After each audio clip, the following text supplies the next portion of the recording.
السلام علیکم ورحمۃ اللہ۔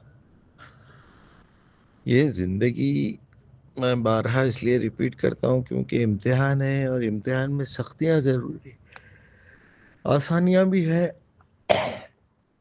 مگر وہ آسانیوں کا جواب دینا بہت مشکل ہے، مصیبتوں کا جواب دینا پھر بھی آسان ہے۔ اور نا امید نہیں ہونا، نا امیدی کو بلسا کہتے ہیں عربی میں، اسی سے ابلیس کا لفظ ہے، یعنی انفیریارٹی کمپلیکس، احساس کمتری، بیزار ہو جانا زندگی سے، ہاں سارے مصیبتوں میں کچھ ہے، کوئی ساتھ نہیں دے رہا، کوئی ایسا ہوتا۔ یہی تو آزمائش ہے نا، یہیں سے پتہ چلتا کہ اپنے کو اللہ پہ کتنا بھروسہ ہے۔ اب سوال یہ ہوتا کیوں ہے، اس کا علاج کیا ہے؟ ہوتا اس لیے ہے کیونکہ ہمارے پاس زندگی کا کوئی مقصد نہیں ہے۔ جو لوگ سیلس مین کا کام کرتے، سیلس کا کام کرتے، نیٹ ورک مارکیٹنگ کرتے، ان لوگوں میں دیکھیے آپ، جو کوالٹیز پیدا ہوتے، ہر آدمی کے ساتھ اچھی بات کرتے، سب کو وہ مٹیریل چپکانے کی کوشش کرتے، ان کو بھی ممبر بنانے کی کوشش کرتے، دشمنوں سے بھی دوستی کر لیتے، لوگوں سے ٹائم لے کے ان کے جا کے وہ مٹیریل، وہ پروڈکٹ کے بارے میں سمجھاتے، اس میں بھی جھوٹے سچے باتیں کرتے۔ تو یہ نئے نئے بہانوں سے لوگوں کو جمع کرتے، ان کے پاس ٹارگٹ ہے زندگی جینے کا، ہمارے پاس ٹارگٹ نہیں ہے، الٹا ہمارے کو یہ بتاتے ایسا کرو، ویسا کرو، ایسا کرو، ویسا کرو۔ ٹارگٹ بناؤ آپ۔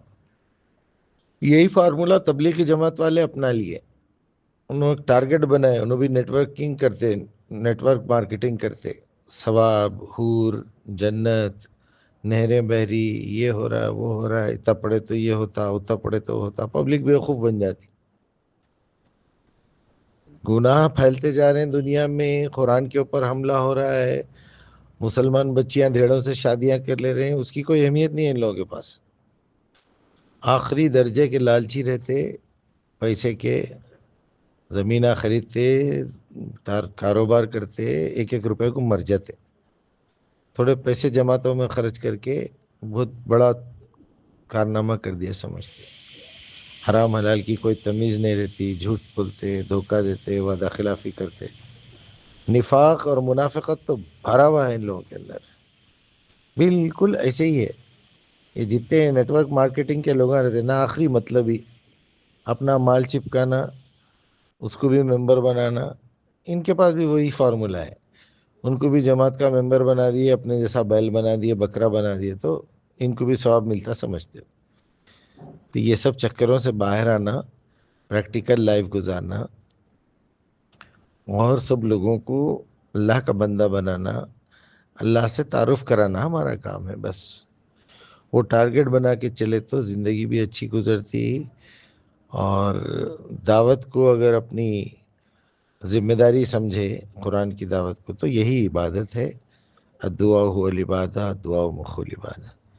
مصروف رہتے، سب سے بڑی چیز، بیکار کاموں کے لیے ٹائم نہیں ملتا، ہمیشہ آدمی کے اخلاق اچھے رہتے، صبر بڑھ جاتا، اور وہ سامنے والا کچھ بھی بولتا، کتنے بھی دھوکے دیتا، آتا ہوں بولتا نہیں آتا، وعدہ خلافی کرتا، ایزی لیتا آپ کی باتوں کو، سب برداشت کرتے آپ، یہی کو، کیونکہ آپ کو یہ ذمہ داری کا احساس ہو گیا کہ اگر اللہ کے پاس کامیاب ہونا ہے، اور جس مقصد کے لیے ہم پیدا ہوئے ہیں، وما خلقت الجن والانس الا لیعبدون، تو اصل عبادت کے لیے تو ہم کو پیدا کرے اللہ تعالیٰ، اور اصل عبادت کیا ہے؟